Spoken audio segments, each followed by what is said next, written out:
मनोज काका जी, वो आपके ऊपर आरोप लगा रहे हैं कि अल्पसंख्यक वोट बैंक के लिए। हाँ, बोलिए, आपने सवाल सुन लिया है, जवाब लोगों दीजिए। के सवालों का जवाब मुझे देना होगा। बिल्कुल आपको ही देना है, बोलिए।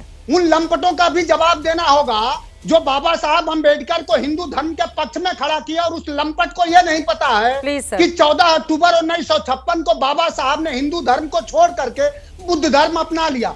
तो अगर हिंदू धर्म में इतनी अच्छाई थी तो मुझे आपके शब्द से आपत्ति है मनोज काका जी, अपना लिया। मुझे आपके शब्द से आपत्ति है मनोज काका जी, प्लीज। नहीं, सुनिए, निष्पक्षता का सर्टिफिकेट आप मत दीजिए मनोज काका जी, लेकिन लंपट जैसे शब्दों की इजाजत मैं अपने पैनल में नहीं दे सकती मनोज काका जी। इस देखिए, आपको अगर उनकी बातों को काटना है तर्क से काट दीजिए प्लीज। इस तरह की टिप्पणी आप नहीं करेंगे, इस तरह की व्यक्तिगत टिप्पणी नहीं करेंगे आप, प्लीज। संगीत रागी जी, कैसी भाषा आप लोग अगर इस तरह की भाषा का इस्तेमाल करेंगे, मैं डिबेट कैसे करूंगी? ठीक है, प्लीज एक सेकेंड, सबको म्यूट कीजिए प्लीज सर।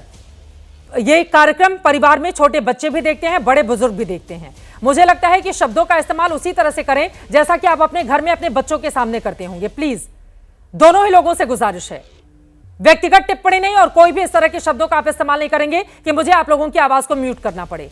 मुद्दों पर बात कीजिए। मनोज काका जी, अपनी बात को आगे बढ़ाइए। संगीत रागी जी, उसके बाद में आ रही हूं आपके पास। और अगर इतना ही उनका दर्शन इतना ही सुप्रीम है तो उनसे पूछिए कि उस 90% तबका को हिंदू धर्म में क्यों सदियों तक गुलामी के और दास्ता के जंजीरों में बांध के रखा गया? क्यों उनसे बधुआ मजदूरी कराई गई? क्यों उन्हें पढ़ने की आजादी नहीं थी? क्यों उन्हें स्कूल जाने की आजादी नहीं थी? क्यों उन्हें नए कपड़े पहनने की आजादी नहीं थी? क्यों उन्हें धर्मशास्त्र पढ़ने की आजादी नहीं थी?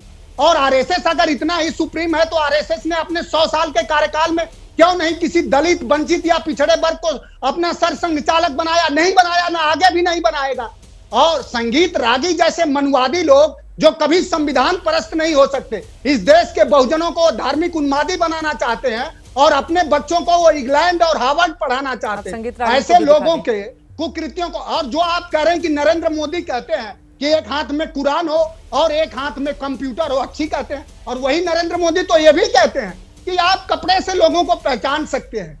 वो नरेंद्र मोदी जो कपड़े देख के लोगों को पहचान, ये बयान आपके क्या स्मृति पटेल पे लोप हो गया? वो भी याद आना चाहिए। तो जो नरेंद्र मोदी भी स्वयं उन्मादी बयान देते हो, उस नरेंद्र मोदी से इस देश का अल्पसंख्यक क्या चाहेगा? बात अल्पसंख्यक की नहीं है, बात नागरिकता के सशक्तिकरण की होनी चाहिए कि जब समस्त नागरिक हमारा सशक्त होगा तब हमारा देश आगे बढ़ेगा। और उसी नागरिक में हमारा मुसलमान भाई भी नागरिक आता है, ईसाई भी आता है, सभी धर्मों के लोग आते हैं, और सभी को अपने धार्मिक मान्यताओं के अनुसार उसका पालन करने की हमारे संविधान के प्रस्तावना में ही उसकी स्वीकृति है, उसकी इजाजत है कि आप अपने धार्मिक मान्यताओं का पालन कर सकते हैं। हाँ, वही तो सुप्रीम कोर्ट ने आज कहा है मदरसों के मामले में, वही बात आज सुप्रीम कोर्ट ने कही है। संगीत रागी जी, उन्होंने आपके ऊपर सवाल खड़े किए हैं, प्लीज शब्दों की मर्यादा सब लोग बनाए रखेंगे, आप उनकी बातों पर जवाब दे दीजिए। संगीत रागी जी। नहीं, देखिए समाजवादी पार्टी का ये लंपट गंवार यादव अपनी बेहुदा असभ्यता का परिचय देते हुए जिस प्रकार की टिप्पणी किया है, इस गंवार निर्लज को मुद्दे पर तुम्हारे जैसे मुद्दे पर रहेंगे भी ऐसे नहीं। गाली गलौज नहीं सर, क्या बात, आप लोग किस तरह की भाषा का इस्तेमाल कर रहे हैं? मुझे सख्त आपत्ति है। विशाल मिश्रा जी, मैं आपको लेकर आना चाहूंगी। विशाल मिश्रा जी, जल्दी से एक आपकी टिप्पणी। लेकिन यहां पर अब आगे ऐसा तो नहीं होगा कि मदरसा के कुछ हिस्सों की समीक्षा की जा सकती है, ये बातें कही गई हैं सरकार की ओर से, तो अब आगे समीक्षा के नाम पर मुस्लिमों को कैसे साथ में लेकर चलेंगे आप लोग? उनके ऊपर भरोसा कायम करना भी तो सरकार की जिम्मेदारी है ना। चित्रा जी, ये बेवजह का एक नैरेटिव सेट करने की कोशिश की जाती है कि भारतीय जनता पार्टी किसी वर्ग धर्म विशेष के खिलाफ है, और इस प्रकार का नैरेटिव सेट करने की पूरी कोशिश की जाती है। मैं तो पूछना चाहता हूँ, क्या ये कहा गया है कि आप वहां पर धर्म की शिक्षा ना दें? बात को तो कैसे चीजों को तोड़ मरोड़ के पेश कर रहे हैं। इनसे पूछिए कि आधुनिकीकरण के लिए 2018-19 में माननीय मुख्यमंत्री योगी आदित्यनाथ जी की सरकार ने 30.53 करोड़ रुपया मदरसों के आधुनिकीकरण के लिए आवंटित किया था कि नहीं किया था? इसका उत्तर नहीं देंगे चित्रा जी। क्यों? क्योंकि ये जानबूझ के यही नैरेटिव किया नहीं सब बंद। पहली बात, उसकी बात क्यों नहीं कर रहे हो? अरे मुसलमानों को साथ में लेकर चलना भी विशाल मिश्रा जी सरकार की ही जिम्मेदारी है ना। उसको भरोसे में तो लेना होगा ना कि सरकार अगर कुछ काम कर रही है तो वो उनके बच्चों के हित में है।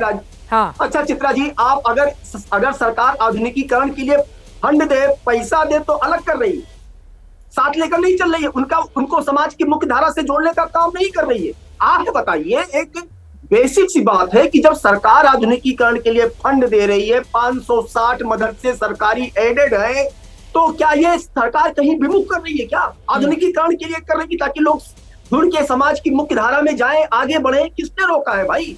लेकिन ये नैरेटिव सेट करने की कोशिश क्यों की जा रही है? बार बार मैं सुन रहा हूँ पूरे चैनल पर, और ना जाने कौन कौन सी बातें मतलब अनर्गल और अनाप शनाप कही जा रही है। हर चीज को बात कहने की एक मर्यादा होती, लेकिन जब तथ्य नहीं होते हैं, तर्क नहीं होते हैं, झूठा नैरेटिव टूट रहा होता है, तो उजूल फजूल और जो है अब शब्दों का इस्तेमाल किया जाता है। मैं ये सवाल का उत्तर दिया जाए कि क्या माननीय मुख्यमंत्री योगी आदित्यनाथ महाराज जी की सरकार ने 2018-19 में मदरसों के आधुनिकीकरण के लिए 30.53 करोड़ रुपया दिया, तो क्या अलगाव करने के लिए दिया? क्या बाकी लोगों को भी दिखा दीजिए आप। ठीक है। What type of narrative do people want to say?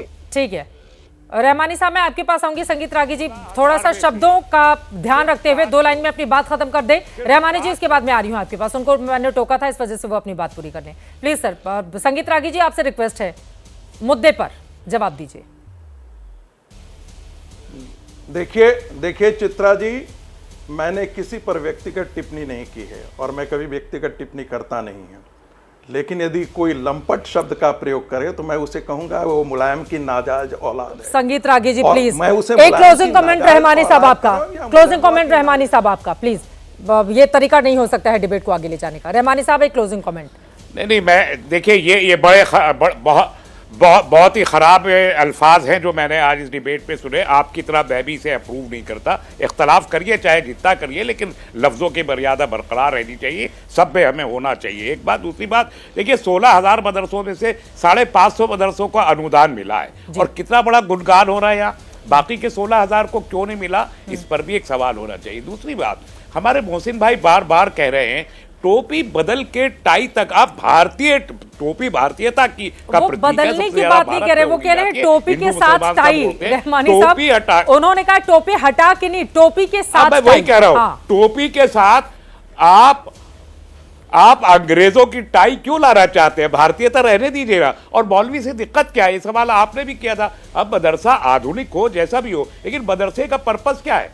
Doctor engineer बनाना नहीं है। हमारे पास हजारों इदारे हैं इस देश में कायम है जो डॉक्टर और इंजीनियर बन रहे, मुसलमान भी जा रहे, और इन मदरसों से निकले हुए लोग भी IAS और IPS पूरे सिस्टम में जाके बन रहे हैं। हाँ। ऐसी बात नहीं है कि नहीं हो रहा। हाँ। लेकिन एक मौलवी बनाने के लिए मदरसा होता है, साध्वी यानी साधु बनाने के लिए वो कुटीर होती हैं, और ये मदरसे होते हैं मौलवी बनाने के लिए ताकि मुसलमानों को दीन सिखा सके। हाँ, लेकिन उच्च शिक्षा के लिए मना कर दिया है सुप्रीम कोर्ट ने कि UGC से मान्यता प्राप्त नहीं है ये, इस वजह से अब ग्रेजुएशन की या पोस्ट ग्रेजुएशन की डिग्री नहीं दे सकते मदरसे। ठीक है, नहीं वो ठीक है ना, वो 12वीं के बाद फिर यूनिवर्सिटी में दाखिला लेते हैं। हाँ। सीधी बात है, मदरसे के बाद यूनिवर्सिटी में एडमिशन लेते हैं। आप आइए JNU में, जामिया में, अलीगढ़ में, कहीं भी आप पूरे दिल्ली यूनिवर्सिटी में, सब यूनिवर्सिटीज में जिन्होंने मदरसे से डिग्री ली है वो उसके बाद यूनिवर्सिटी में बाकायदा एडमिशन लेते हैं, क्योंकि उसको इक्विवेलेंट टू क्लास 12 समझा जाता है। सीनियर सेकेंडरी के बराबर मदरसे की डिग्री को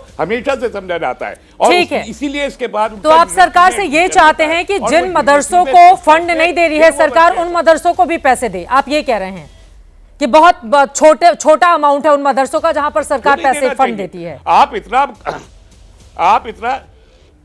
इतना गुणगान कर रहे हैं कि इतने 1000 करोड़ रुपए योगी ने दे दिए, इतने 1000 रुपए उन्होंने दे दिए, ये आप गुणगान कर रहे हैं, तो आप ये भी तो बताइए ना कि 16,500 मदरसों में से सिर्फ 550 को ही क्यों, बाकी के 16,000 मदरसों को आप क्यों नहीं दे रहे?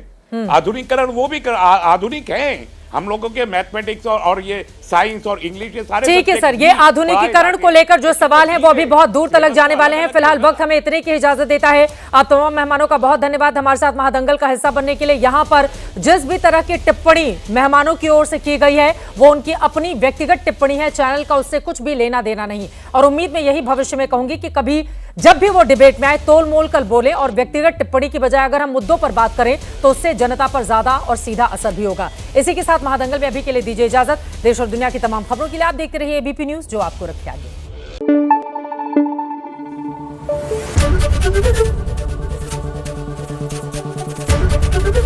एबीपी न्यूज आपको रखे आगे।